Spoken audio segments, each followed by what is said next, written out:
reger nossa nação com o teu cetro de justiça, amor e paz. Yeshua HaMashiach, derrama sobre a nossa nação uma nova unção. Yeshua HaMashiach, Cordeiro e Leão.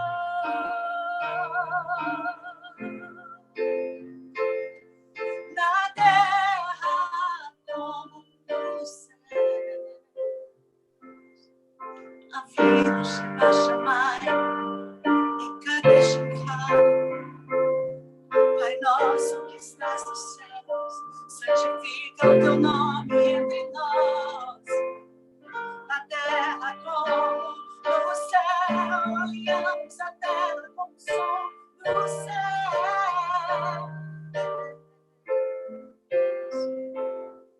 Jesus, te entronizamos nos governos, nos palácios do Brasil.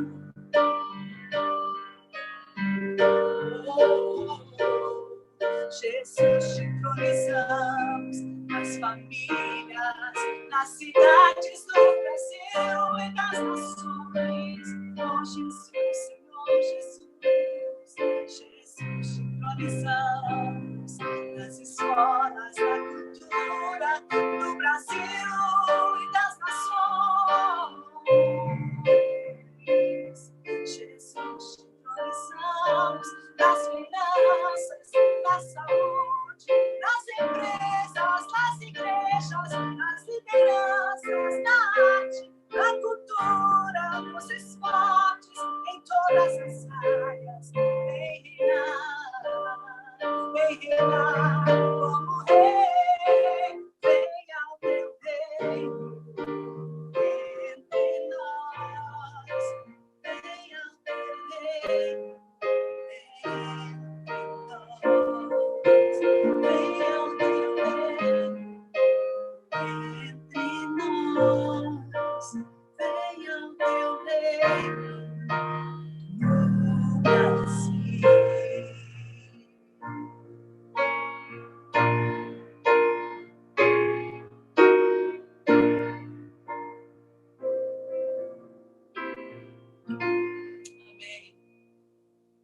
Glória a Jesus, que glorioso.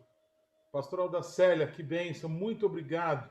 Que momento precioso esse com o nosso Deus, através dos dons que o Senhor colocou sobre a sua vida. Glória a Deus. Aleluia. Nos vestimos aqui da santidade do Senhor, da glória do Senhor. Que a glória do Senhor encha a sua casa, encha o seu templo. Que a glória do Senhor encha você, que é o templo do Senhor, e toda a sua casa, toda a sua família, de geração em geração, e até 1000 gerações são abençoadas, porque você abriu essa porta para o Rei da Glória entrar. Seja bendito o nome do Senhor. Baruch Rabá, Beshem Adonai. Amém. Amém. Houve, pastora Alda e pastora Luciana, uma interação tão gloriosa de vocês, enquanto você cantava e tocava, e a pastora Luciana e a Égina ministravam com outras pessoas. Nós todos somos muito, muito abençoados. Que seja exaltado, amém? Em cada gesto, em cada som, em cada acorde, amém? E a gente glorifica Jesus porque todos nós somos uma partezinha do glorioso corpo de Cristo, amém? Que Ele seja exaltado sobre todas as coisas, amém? Pastora Adriana, eu queria de todas as coisas. Amém, obrigado, minhas queridas. Pastora Adriana, eu queria te dar a honra de apresentar o nosso amado apóstolo Francisco Nicolau, amém? Esse é amado mesmo. Por favor. Obrigada. Amém. O apóstolo Francisco Nicolau, ele é mais que um pai, né? Ele é um dos nossos pais aí da nação brasileira. A nação brasileira é muito abençoada. Né? Ela tem apóstolo Sinomar, ela tem apóstolo Nicolau, ela tem apóstolo Paulo. Então, eu vejo que a igreja ela tem sido muito cuidada pelo Senhor na nossa nação. E eu amo o apóstolo Francisco Nicolau, porque é uma pessoa muito acessível, extremamente confiável, e Eu acho que a palavra dele diz mais do que as nossas palavras. Então, eu amo ouvi-lo. Sempre que nós estamos ouvindo, nós estamos indicando. Tem gerações e gerações ouvindo. Eu falo para minha filha, eu falo, olha, vai lá e escuta o apóstolo Francisco Nicolau, você vai aprender com ele. E ela já está lá aprendendo, te seguindo também. Então, apóstolo, continua nessa força, libera aquilo que Deus tem colocado sobre você, continue ensinando a nós e as novas gerações. Amém. Shalom. Queridos, bom dia. Quero agradecer ao apóstolo Paulo, pastora Adriana, pela iniciativa deste trabalho. Quero agradecer a Deus também por todos os que participaram desde o início do trabalho. Aliás, desde a preparação, as convocações que estão sendo feitas, pessoas participando, homens e mulheres de Deus, os que vão participar ainda até o fechamento, meio-dia, com a entrega profética dos frutos. Queridos, é uma honra muito grande estar com vocês neste momento tão sublime na história da humanidade. Eu creio, sem nenhuma pretensão, sem nenhum ufanismo, que depois de Atos dos Apóstolos e depois do mover pentecostal da Rua Azusa, em 1906, 1907, este Pentecostes talvez seja um dos maiores da história da igreja, se não o maior dos últimos dias. Porque é algo que envolve toda a humanidade, cristã e não. Cristã pela necessidade de ativação poderosa para enfrentar o novo tempo que se avizinha. Aos não cristãos, a oportunidade de salvação na iminência dos juízos de Deus que já começaram. Por isso, eu agradeço a Deus estar junto, não me considero competente, não há capacidade humana para, neste momento, se pensar em outra coisa a não ser glorificar a Deus e ter um sentimento de muita humildade e clamar por misericórdia, porque só mesmo a eternidade sabe o que está se passando em todo o nosso planeta. A atmosfera não é uma atmosfera natural. Os acontecimentos como reflexos dos acontecimentos espirituais estão sacudindo todas as estruturas. Literalmente se cumprem os abalos de Deus registrados no livro de Hebreus, na Epístola aos Hebreus. A palavra diz que é necessário que esses abalos venham para que tudo seja abalado e que só permaneçam aquilo que não é abalável, vamos assim dizer, porque nós recebemos um reino inabalável. Eu quero orar. Pai querido, no nome de Jesus, nos dobramos diante da tua majestade, do teu poder, da tua graça, do teu favor. E mesmo sendo vasos de barro imperfeitos, falhos, carentes da tua misericórdia, não vendo em nós virtude alguma e compreendendo que tudo o que acontece e é feito é por causa da tua vontade, da tua decisão, da tua deliberação. Pedimos agora, Pai, que no nome de Jesus eu possa ser um instrumento do Senhor nesta parte que me cabe dentro deste trabalho preparado pelos teus filhos que foram dirigidos e são pelo teu Espírito Santo. E que aqueles que de uma maneira ou de outra forem influenciados pela palavra que vem do Senhor, possam ser tocados de tal maneira que todos nós tenhamos consciência que há um dia depois de hoje. E de ontem para trás, outra história. Como diz a tua palavra em Isaías 43:18, esqueçam as coisas passadas. Eis que eu estou fazendo uma coisa nova. Vocês não estão percebendo? Por isso, meu Pai, nos capacite. Precisamos de um novo batismo para o novo tempo. Precisamos que este Pentecostes seja um Pentecostes tão poderoso como foi no início, no selo da comunidade cristã da igreja, como foi na entrega da Torá no Sinai, quando a Constituição é passada para o teu povo, que era recém-formado, como foi na alegria da entrega dos frutos, que ao se completar profeticamente em Atos 2, se renove em nós todos hoje, de uma maneira tão poderosa, que toda palha, todo traste, todo entulho, toda madeira podre, toda obra humana, toda jactância, prepotência, orgulho, vaidade, soberba, todo lixo espiritual, sejam consumidos no fogo do Espírito Santo.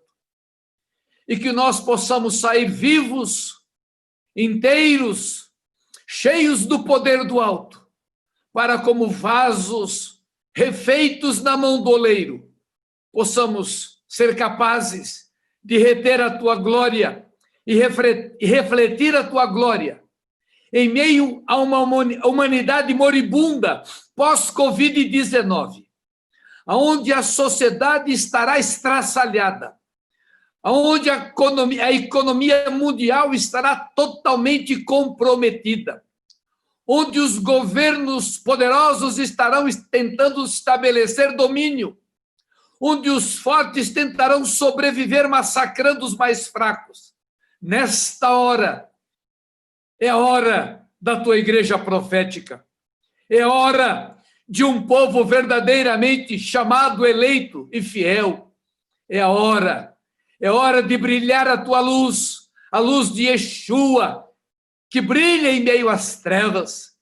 Como diz Isaías 60, quando as trevas cobrirem o planeta, a tua luz raiará sobre o teu povo.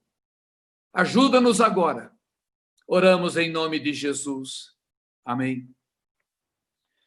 Amados, como o apóstolo Paulo sugeriu, quero dar antes de começar a palavra, até porque a palavra é tão conhecida de todos, mas eu quero entender que este Pentecostes é diferente. Também sou um estudante das festas bíblicas, compreendendo que cada festa é uma santa convocação, é um encontro com o Pai, e hoje, ainda como festas do Cordeiro, elas sempre nos reportam o que já aconteceu e nos apontam ao que acontecerá. Como a maioria de vocês sabe, a minha origem de formação teológica é batista. Fiz 2 vezes o curso de bacharel de teologia, porque a primeira escola que eu fiz, a primeira faculdade, o seminário, tinha nomenclatura de matérias diferentes e eu acabei tendo que fazer 2 vezes a faculdade teológica. E depois tive que fazer mais 1 ano e 8 meses para ter o que todo mundo queria ter, a convalidação, para que o nosso diploma pudesse ser reconhecido como curso superior. Em 1989, desejando servir melhor ao Senhor, eu já, com 49 anos, me candidatei na PUC de Campinas para fazer filosofia. Estava já pastoreando aqui em Valinhos, e a igreja muito boa. E eu queria servir melhor para retribuir a bondade da igreja. Fiz o vestibular, passei e comecei a fazer filosofia. Me apaixonei por ser estudante, me apaixonei pelos filósofos e estava entrando por um caminho muito perigoso, quando em julho de 1989 chegaram às minhas mãos algumas fitas cassetes da nossa antiga missionária batista, Valnice Milhomes Coelho.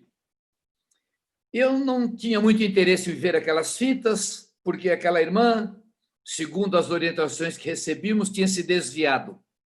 Mas aquela ovelha que estava visitando a igreja insistiu, insistiu, e por gentileza eu fui ouvir as fitas que ela emprestou, e dali tudo começou a mudar. Já naquele ano, no final de 1989, consegui fazer contato com a missionária, ela estava em Recife, e eu disse a ela, ainda bem com um jeitão soberbo, falei, olha, minha irmã, eu sou um pastor batista, não te idolatro, mas eu preciso falar com você. E ela gentilmente disse, reverendo, segunda-feira eu vou estar em São Paulo, ali no Largo do Aroche, num determinado hotel, se o senhor puder estar lá, eu te atendo com muito prazer. Isso aconteceu no dia 11 de dezembro de 1989, quando estava eu, minha esposa e mais um casal, e ela falou por 4 horas, sem eu fazer nenhuma pergunta. Como professor de História da Igreja, dava aula na Faculdade Teológica, dava aula de História da Igreja, dava aula de Patrologia, dava aula de Apologética, eu me considerava bem formado, a ponto de não ser iludido por essas doutrinas pentecostais. E ela deu uma palavra simples, ela ministrou sobre o mover do Espírito na igreja. E ali, quando ela foi terminando, eu fui caindo de joelhos, juntamente com a minha esposa, e fomos batizados no Espírito Santo. Saímos atônitos e voltamos. E logo em 1990, em julho, quando ela fez a primeira caravana para Israel, por um milagre também, só isso aí já seria um testemunho, porque não havia aquela cultura de subir a Israel, ainda mais que o governo tinha assumido, o presidente Collor tinha retido o dinheiro da poupança, seria impossível, até para um pastor de uma igreja pequena do interior. Mas Deus nos levou, fomos em 151 pessoas, ela me colocou como líder de um ônibus, de um grupo, do ônibus azul, e aquele ano foi um ano magnífico, quando nós lutamos o ano inteiro para que a igreja não se dividisse. Eu dizia, se é do Senhor esta obra, a igreja não pode dividir. Mas eu era pastor de uma igreja ultra tradicional, uma igreja histórica, uma igreja que tinha gerado missionário, aliás, o pastor que me antecedeu é missionário até hoje no Canadá, uma igreja maravilhosa, cujo alguns membros da diretoria eram parentes da diretoria da junta, e eu não via meios de a igreja não se dividir, mas eu clamava a Deus, porque aquela obra tinha que prevalecer, porque era dele, tinha acontecido comigo, tinha acontecido com os meus filhos, e o ano de 1990, todinho, foi lutando para que a igreja não dividisse, indo na casa de um, indo na casa de outro, e alguns queridos diziam, pastor, eu sei que o senhor é homem de Deus, essa obra é de Deus, mas a gente não consegue, a gente vai embora.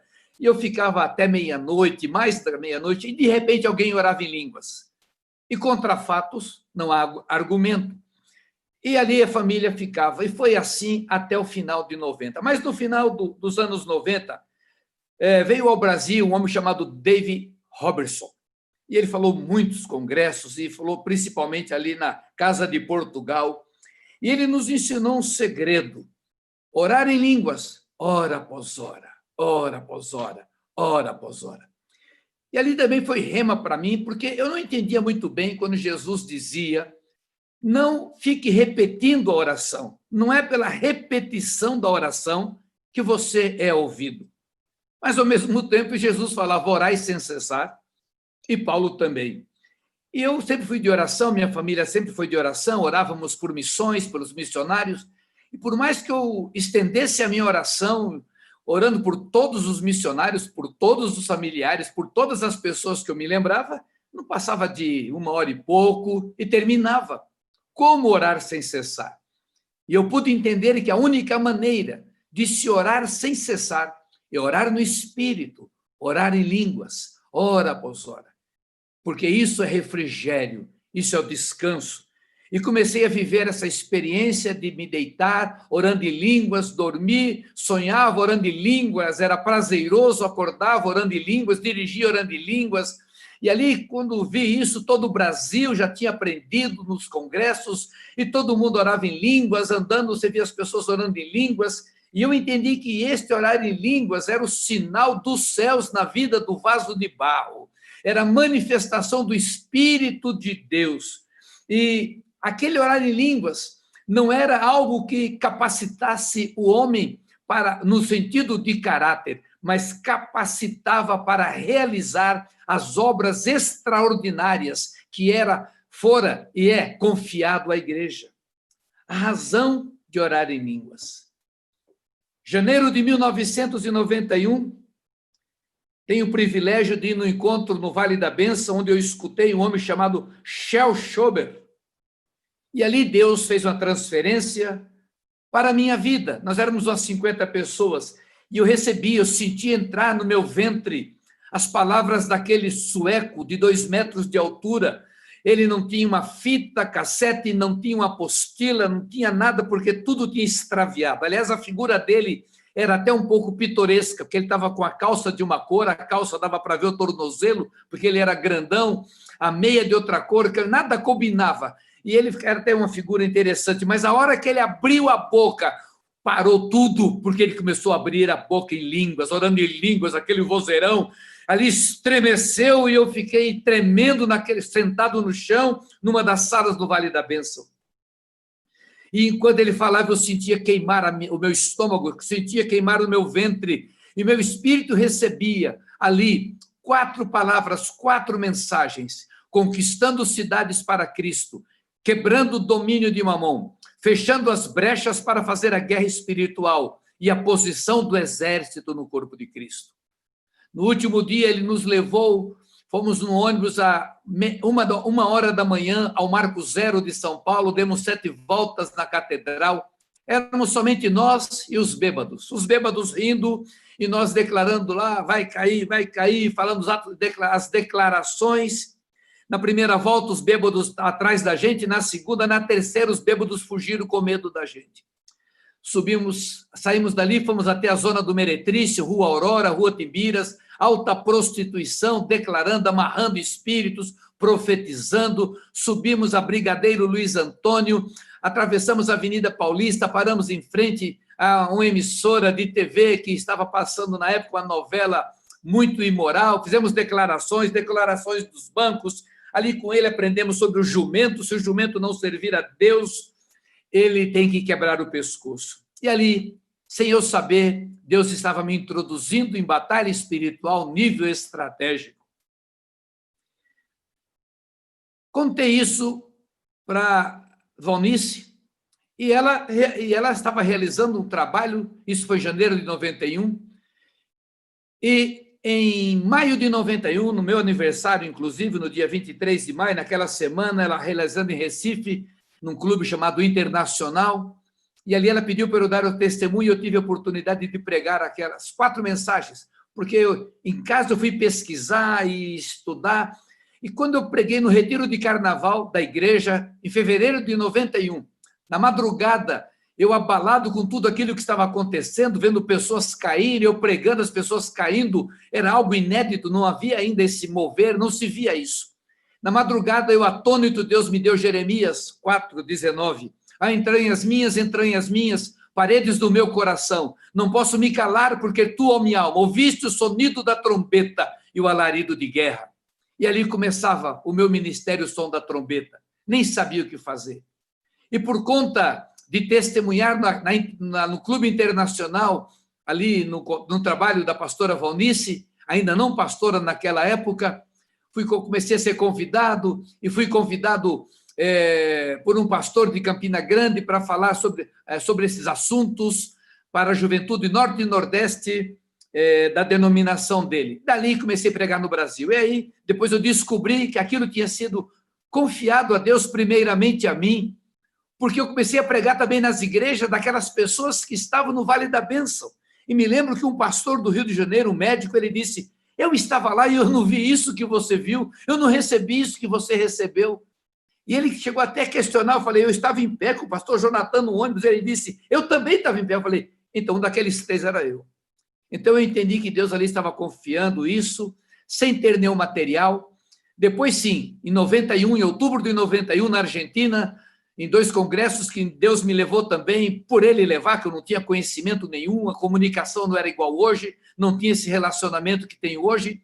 Fui para o congresso Liderazgo em Ramos Mejia e depois do Luna Park, o primeiro congresso de evangelismo de colheita.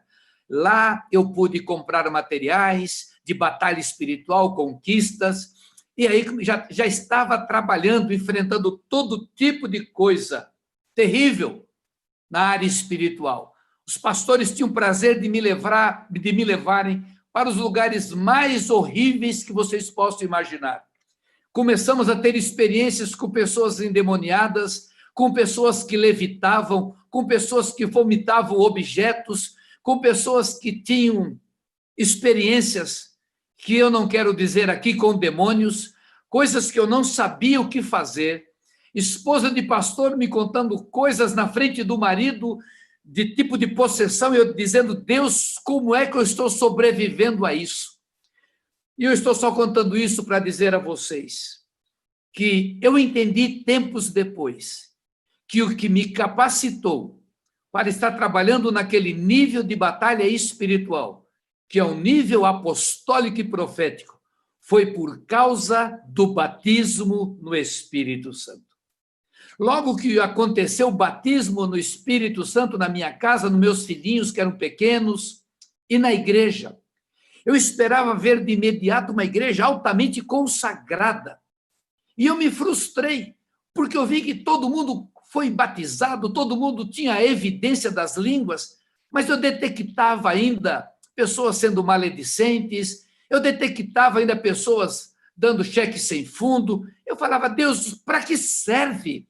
Para que o batismo no Espírito Santo? Para quê? Porque não é para mexer com o caráter. Eu pensava que mexia com o caráter. E no decorrer do tempo, nas experiências, ouvindo homens e mulheres de Deus e aprendendo com o Espírito Santo, eu vi que o batismo no Espírito não mexe com o caráter. Ele capacita o caráter, você vai desenvolver no teu relacionamento de intimidade com o Pai. Porque eu questionava Deus: oh Deus, eu sempre fui santo naquilo que eu entendo, jejuávamos. Alguns colegas tiravam gozação que dizia que não existe mais jejum.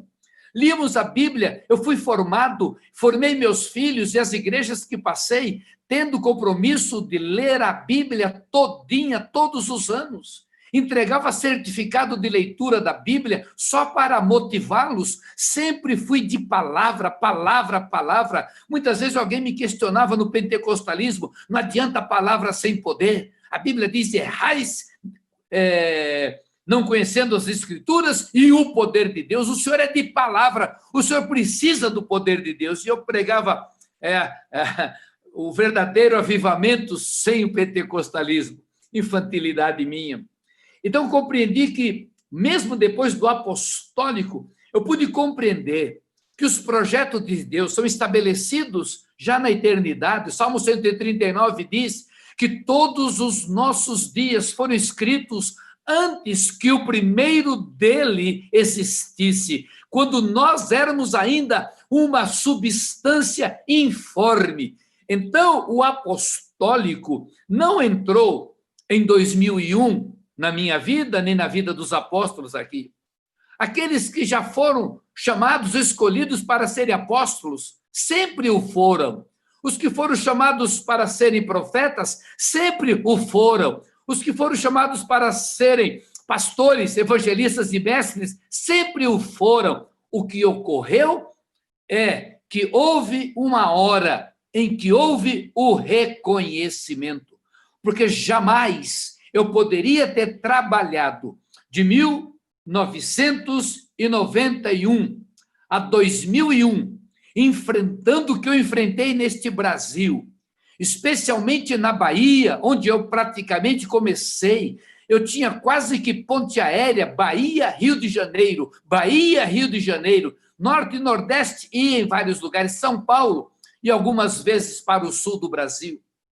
E eu ficava impressionado, porque muitas coisas que eu pensava que era ficção, eram coisas de filmes de terror, eram realidades. O primeiro seminário de guerra espiritual nível estratégico foi realizado em Valinhos em 1992. Aliás, o primeiro congresso grande foi em 1991, quando eu trouxe Valnice e pregou sobre batismo no Espírito Santo. Colocamos 3.000 cadeiras e tinha 2.700 pessoas. Em 92, eu fiz o primeiro congresso de batalha espiritual nível estratégico. E depois de 93 em diante, a doutora Neuza Tioca, ela assumiu e começamos a caminhar juntos. Ali já nos envolvemos, e esse trabalho que é feito até hoje, e hoje é feito lá nas dependências da igreja Bola de Neve, foi um trabalho que começou aqui. Eu quero dizer isso, hoje eu entendo que eu estou vivo porque houve uma capacitação para enfrentar um tempo novo, para aprender sobre santa convocação, confronto contra as trevas. Isso foi quando fomos batizados no Espírito Santo. Este é um breve testemunho. Completei 70 anos hoje, essa semana, no dia 23 de maio. Fui chamado para o ministério pastoral em 1980. Fui a primeira vez a Israel em 1990. Desejei e desejo muito ainda ir subir a Sião este ano, a despeito desta crise, porque esses 70 anos, para mim, marca um novo tempo, representa um novo momento. Essa entrada dentro deste tsunami espiritual, misturado com operação das trevas, com toda obra de iniquidade. Será necessário que homens e mulheres de Deus, neste Pentecostes, não somente porque é Pentecostes, mas por causa desse Pentecostes, recebamos um novo revestimento para os dias que hão de vir. Vamos recordar um pouquinho os acontecimentos pós-ressurreição de Yeshua. Abra sua Bíblia em Lucas 24, de 36 a 45, por favor.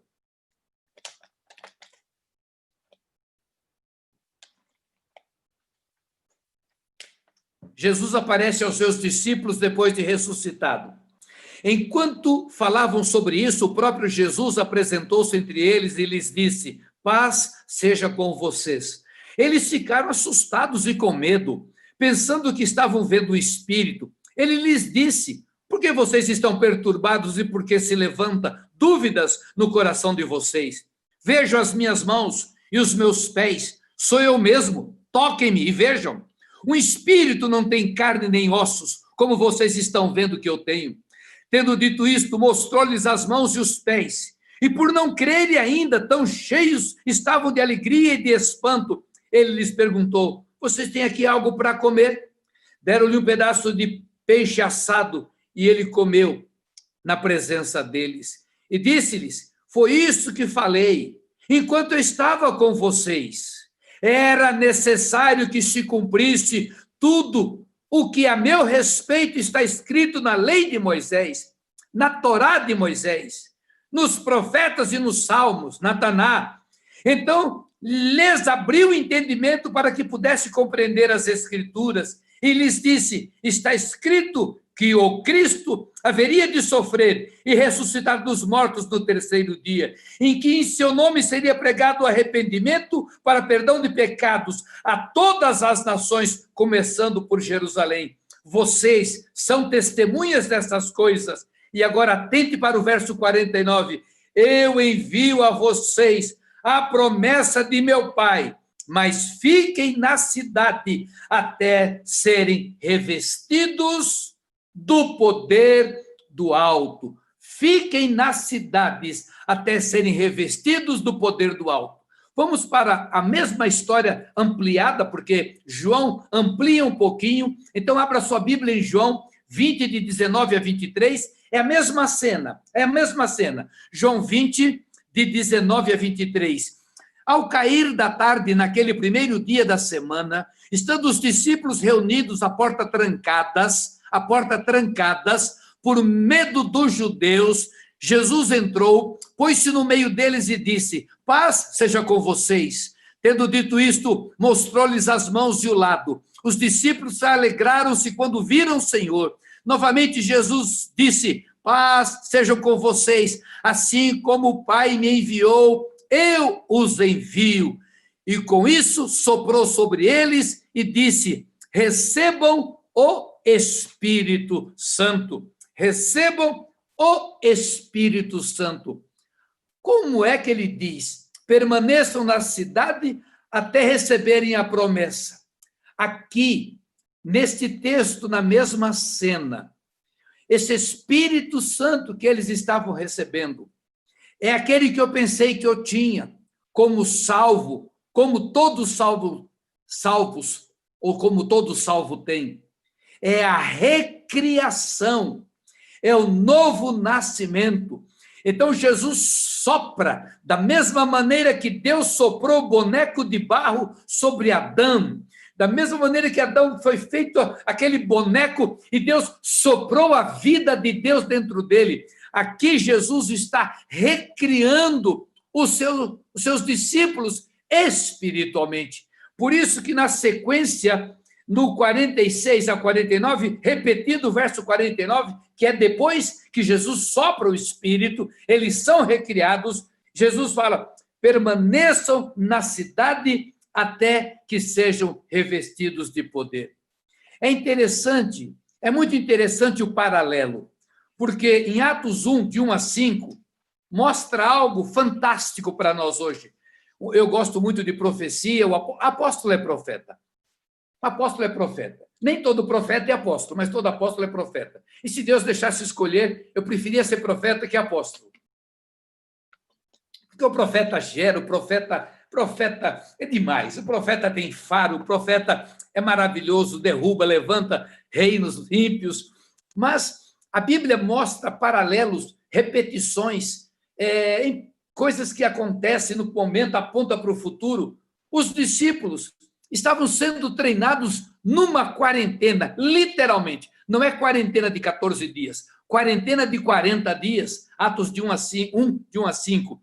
Em meu livro anterior, Teófilo, escrevi a respeito de tudo que Jesus começou a fazer e a ensinar, até o dia em que foi elevado aos céus, depois de ter dado instruções por meio do Espírito Santo aos apóstolos que havia escolhido. Depois do seu sofrimento, Jesus apresentou-se a eles e deu-lhes muitas provas indiscutíveis de que estava vivo. Apareceu-lhes por um período de 40 dias. Jesus apareceu aos seus discípulos por um período de 40 dias.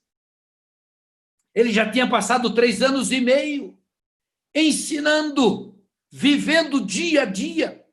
Mas agora os discípulos estavam confinados dentro de casa, com medo das autoridades. Eles estavam literalmente em 40 dias. O número 40 na Bíblia, como os outros números, tem um significado tremendo, que não é hora de eu tratar disso. Basta eu falar da quarentena.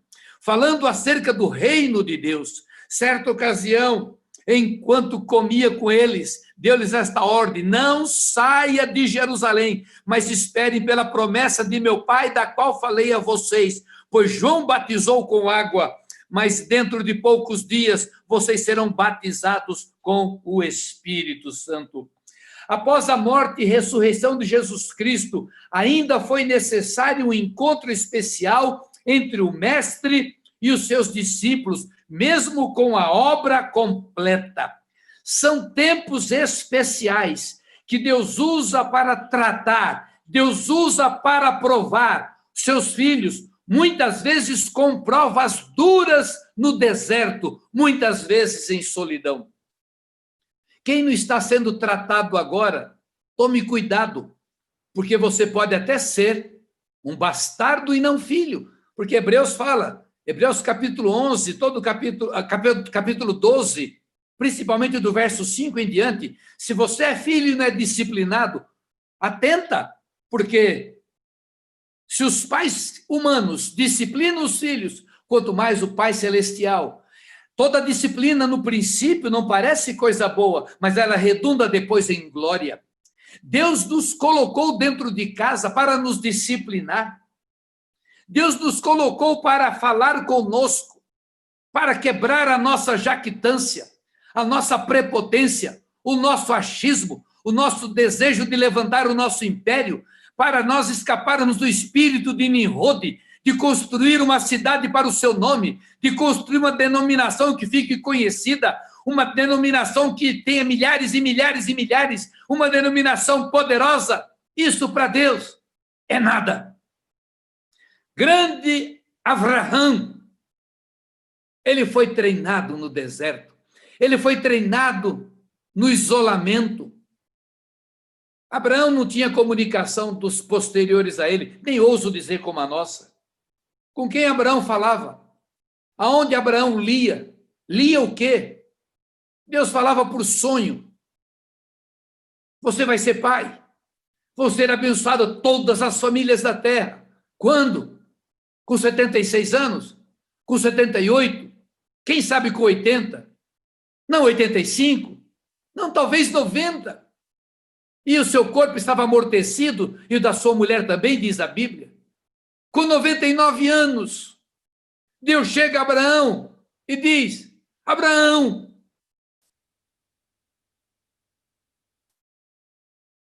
seja perfeito. O ano que vem, eu vou completar a promessa.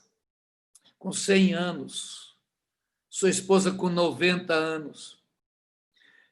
Que falar de Moisés, príncipe do Egito. Mas o plano de Deus era que ele fosse um príncipe de Deus. Ele perde a glória, o glamour, a riqueza e vai para o deserto. E o deserto é o melhor lugar para se ouvir Deus.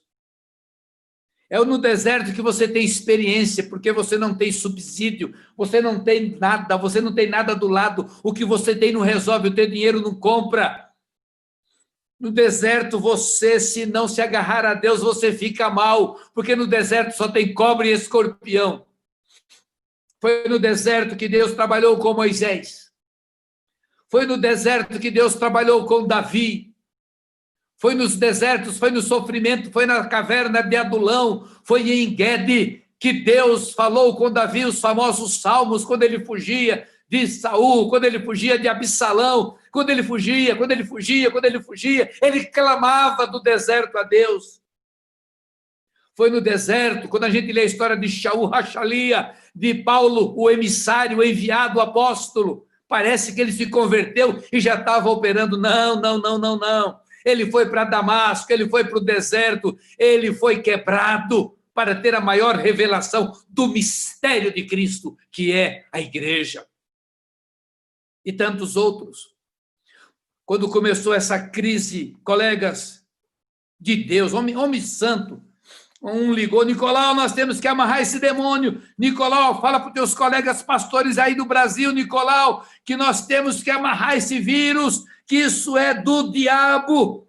E eu fiquei assim, preocupado. Falei, meu Deus, esse negócio é do diabo, e o diabo está com esse poder todo. O diabo consegue parar o mundo. Só se for o diabo, como dizia Martinho Lutero, até o diabo é o diabo de Deus. É o diabo que serve a Deus. E eu não sabia o que fazer, porque se eu não tiver um comando de Deus, não adianta levar o povo para fazer ato profético. Deus me livre. E vou ainda mais falar para meus colegas, vamos sair agora amarrando o diabo.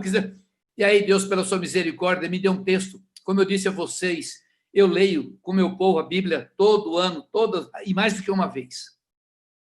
E já tinha lido tanto Isaías, ainda mais Isaías, mas apareceu um texto para mim que eu não sei como é que eu nunca vi, apesar de lê-lo tantas vezes. Isaías 26, 20 e 21. Vá, meu povo, entre em seus quartos e tranque as portas, esconda-se por um momento, até que tenha passado a ira dele. Vejam, o Senhor está saindo da sua habitação para castigar os moradores da terra por suas iniquidades. A terra mostrará o sangue derramado sobre ela, não mais encobrirá os seus mortos. Falei, aleluia, isso é de Deus. E se ele mandou o seu povo se esconder, não vai pegar na gente, não. E desde então eu fiz um pequeno vídeo, coloquei no Face, lá no meu Facebook, e tenho dito, não vai pegar em crente, não. Se pegar, vai sarar, e se morrer, vai ser a exceção, não vai ser a regra, porque isso é juízo de Deus sobre as nações e disciplina para a igreja. E, de repente, eu começo a ouvir colegas falando isso, citando esses versículos, o próprio apóstolo Sinomar, eu vi também falando, falei, Deus, quando Deus fala para muita gente ao mesmo tempo, é porque a palavra é dele. Esse tempo é tempo de entrar dentro da casa, e ali é para trabalhar todos os aspectos, trabalhar caráter, trabalhar relacionamento familiar, trabalhar temperamento. Imagine um homem como eu, sanguíneo, hemorrágico, que não consigo parar, não consigo segurar as mãos. Se eu não tiver disciplina, eu não sei o que fazer. Por mim, eu moraria, igual a doutora Neuza Tioca, eu moraria no avião e descansaria nos aeroportos e voltaria para o avião. Amo viajar, amo desde o começo, porque isso é um chamado apostólico. Me lembro quando o Valnice me chamou, juntamente com a minha esposa, para ajudar lá no Ministério Palavra da Fé, ali na Avenida Pompeia. Ela estava saindo de um jejum de 21 dias, e ali, conversando com a gente, era bem magrinha, já é magra, mas jejuando períodos longos. Minha esposa disse a ela, Valnice, o Francisco gosta de viajar, ele para o carro para ver avião, ele gosta de pegar ônibus, ele gosta de estar tempo viajando, ele tem esse defeito, essa dificuldade. E Valnice, olhando assim, bem gentil, disse assim, não, minha irmã, isso são características apostólicas. Uau! Eu nem sabia que era de Deus, eu já amava depois que eu escutei isso. Nem sabíamos o que era apostólico, mas eu não consigo ficar parado. Imagine, final de fevereiro, hoje é dia 30 de maio, saindo para comprar alguma coisa, dentro de casa, mas desfrutando do prazer, do relacionamento mesmo via web, com a igreja, com pessoas que eu já não falava há muito tempo, com pessoas que eu conheci agora, com as minhas filhas, meu filho, com os meus colegas, e esse privilégio de atingir pessoas que eu não atingiria pelo mesmo meio que eu trabalhava, mesmo pegando os aviões, como dizia o Arles, que eu estava em 2, 3 lugares ao mesmo tempo, mas com tudo aquilo, nunca atingi, nunca pude ser instrumento de Deus como estou agora, por causa do Covid. Eu tive a ousadia de ontem cedo me ajoelhar e dizer, Pai, com todas as reservas, com todo o sentimento de tristeza pelas vidas que já foram ceifadas, por aqueles que estão doentes, eu quero te agradecer pelo Covid-19, porque na minha vida isso foi instrumento de bênção. Como diz a expressão judaica, gan, zu, letová, até aquilo que era para o mal se tornou para o bem. Hoje eu vejo que na Igreja de Cristo se cumpre literalmente gan, zu, letová, corroborado com Romanos 8, todas as coisas contribuem para o bem daqueles que amam a Deus e que são chamados segundo o seu decreto. Eu fui chamado segundo o decreto, você foi chamado, nós somos chamados. Então esse tempo é especial. Por conta disso surgiram as santas convocações. Surgiu o Worship Day, surgiu o jejum nacional. Quando surgiu o jejum nacional, dia 5 de abril, já todo mundo falava a mesma linguagem um pouco antes. Todos nós associávamos o quadro do Egito. Parece que todo mundo combinou de dizer a mesma coisa. Gente, a nossa situação é igual ao do Egito. O negócio está feio aí fora, mas nós estamos dentro de casa, principalmente com a noite do estabelecimento do Pessa, com a noite da matança do cordeiro, principalmente o judeu já estava ali com o coraçãozinho na mão. A desgraça acontecendo na nação, Deus humilhando aqueles deuses, um por um, e Moisés e Arão chegando para o faraó, precisa ter muita coragem, e dizer, olha, solta o povo, Deus mandou soltar o povo. Até minha mãe, idosa, com 90 anos, ela fala, filho, ora para o faraó soltar o povo, para acabar essa bicharada para a gente ir para a igreja. É a linguagem da minha mãe, faraó soltar o povo. E ali todo mundo tinha consciência, e no último dia Deus manda, mata o cordeiro. Mas, pai, já a coisa está difícil para nós vamos matar o Deus deles. Foi o estabelecimento do Pêssego, todo mundo. E quando aconteceu a convocação do rei, quando o nosso presidente convocou para o jejum nacional, todo mundo disse, é agora, libera no Pêssego, libera na Pêssego, libera na Páscoa, é isso, é isso. E eu pude ver todo mundo falando, falei, meu Deus, que coisa linda, esses irmãos juntos e todo mundo, os que puderam aparecer, mas não, e os que não puderam aparecer, todo mundo junto, todo mundo se quebrantando. Falei, é agora. Mas não era agora. Não era no Pêssego. Sabe por quê? A palavra diz, permaneça na cidade até que se cumpra a promessa do Pai. A promessa do Pai em Joel viria depois do juízo e antes do grande dia. Repita após mim. A promessa do Pai viria depois do juízo e antes do grande dia de Yahvé. Vamos lá para Joel 2, de 28 a 32. Oh, aleluia! Está ficando bom. Joel 2, de 28 a 32. E depois disso derramarei do meu espírito sobre todos os povos. Os seus filhos e as suas filhas profetizarão. Os velhos terão sonhos, os jovens terão visões. Até sobre os servos e as servas derramarei do meu espírito naqueles dias. Mostrarei maravilhas no céu e na terra, sangue, fogo e nuvens de fumaça. O sol se tornará em trevas e a lua em sangue, antes que venha o grande e terrível dia de Yahvé, do Senhor. E todo aquele que invocar o nome do Senhor será salvo, pois conforme prometeu o Senhor, no Monte Sião em Jerusalém, haverá livramento para os sobreviventes, para aqueles a quem o Senhor chamar. Primeiro, quando você estuda Joel, as pragas como castigo divino, Joel 1. Joel capítulo 2, uma chamada ao arrependimento. Joel capítulo 2, promessa do derramar do Espírito. Eu estou vendo como muitos líderes estão fazendo um paralelo com a saída do povo do Egito, do Pêssego, e o recebimento da Torá, Pentecostes, para entrar na conquista da terra. Eu me incluo nestes. Todo mundo só se fala Pentecostes, Pentecostes, Pentecostes, Pentecostes, Pentecostes, Pentecostes. Ontem à noite, no meu Shabat, eu dizia às pessoas, gente, Deus é lindo. Como diz uma pastora querida do Recife, Deus é lindo. Amanhã, segunda-feira, depois de amanhã, os estados mais fechados, a abertura do isolamento, a flexibilização, estão abrindo. E eu achei interessante que as reportagens dizem assim, mas não diminuíram as mortes?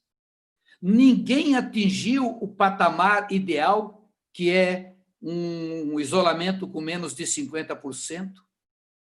Tudo continua igual, mas, de repente, começa a abrir. De repente, depois de Pentecostes, eu, como não acredito em coincidência, eu ontem à noite dizia, eu sabia, isso não poderia acontecer antes de Pentecostes, mas é depois. Só que precisa tomar cuidado, porque já se passaram 90 dias. Como é que nós estamos? Como é que eu estou? Como é que você está?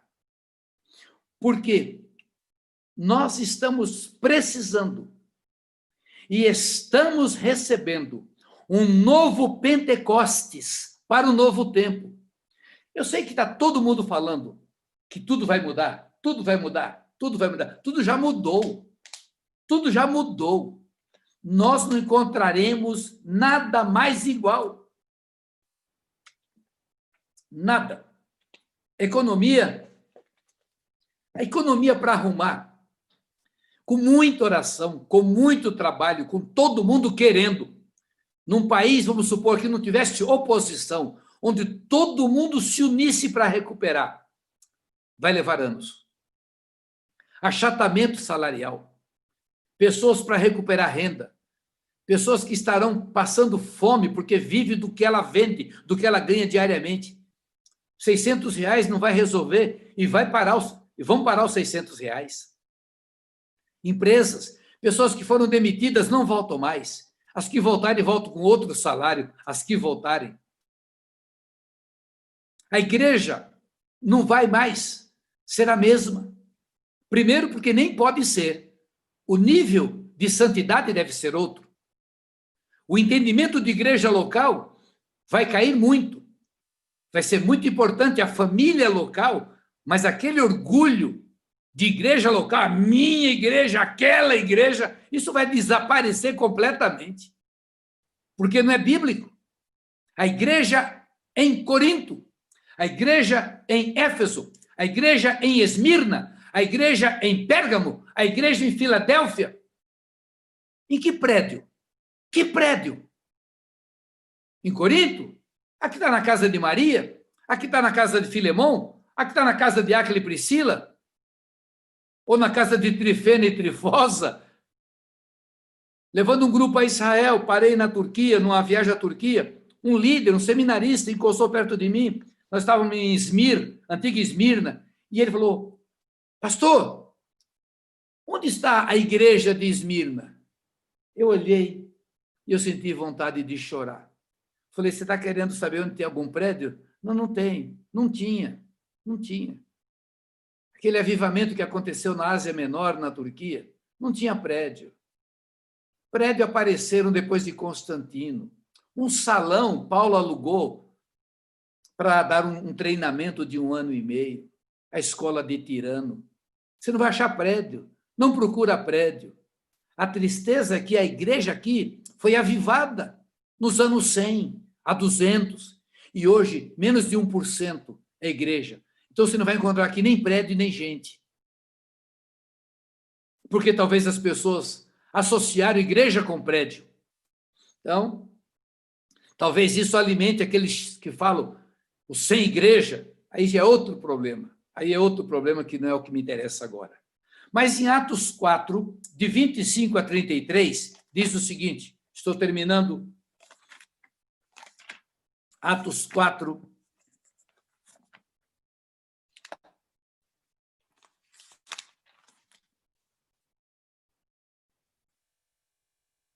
de 25 a 33. Tu falastes pelo Espírito Santo por boca do teu servo, nosso pai Davi, perdão, porque se enfurece as nações, e os povos conspiram em vão, os reis da terra se levantam, e os governantes se reúnem contra o Senhor e contra o seu ungido. De fato, Herodes e Pôncio Pilatos reuniram-se com os gentios e com o povo de Israel nesta cidade, para conspirar contra o teu santo servo Jesus, a quem ungiste.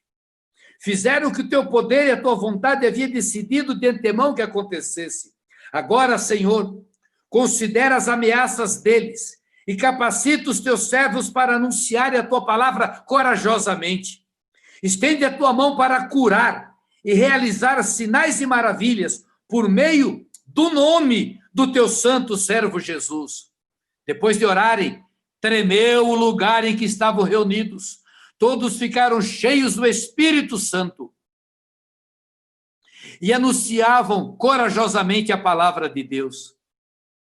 Da multidão dos que creram, uma era a mente e o coração. Ninguém considerava unicamente sua coisa alguma que possuísse, mas compartilhavam tudo o que tinham. Com grande poder, os apóstolos continuavam a testemunhar da ressurreição do Senhor Jesus, e a grandiosa graça estava sobre todos eles.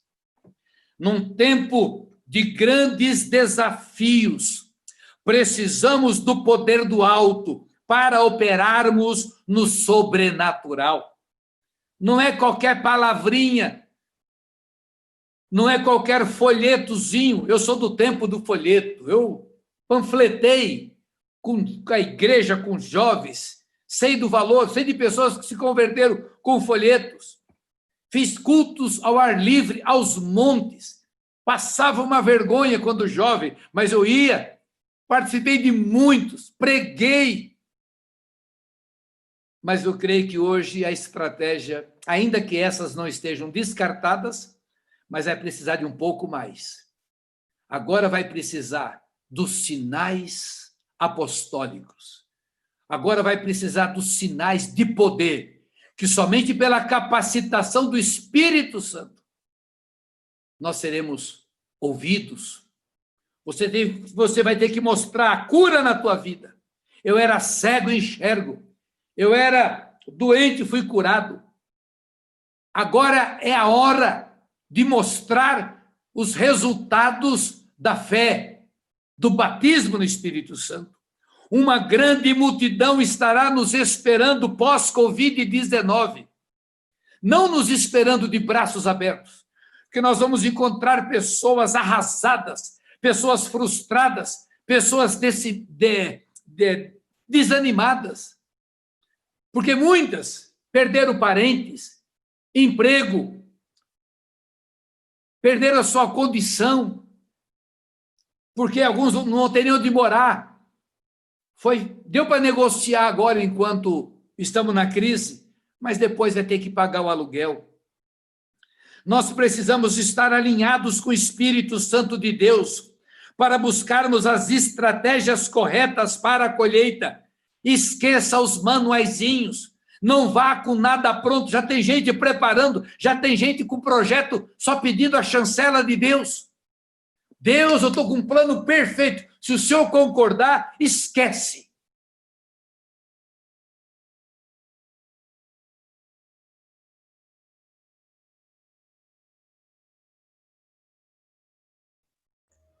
Apóstolo Nicolau, houve um problema com o seu som. Por favor, não pare, continue. Ok. Precisamos estar alinhados com o Espírito Santo de Deus para buscarmos as estratégias corretas para a colheita. As casas, as famílias serão vitais, porque haverá muita decepção nas pessoas e a falta de credibilidade nas instituições.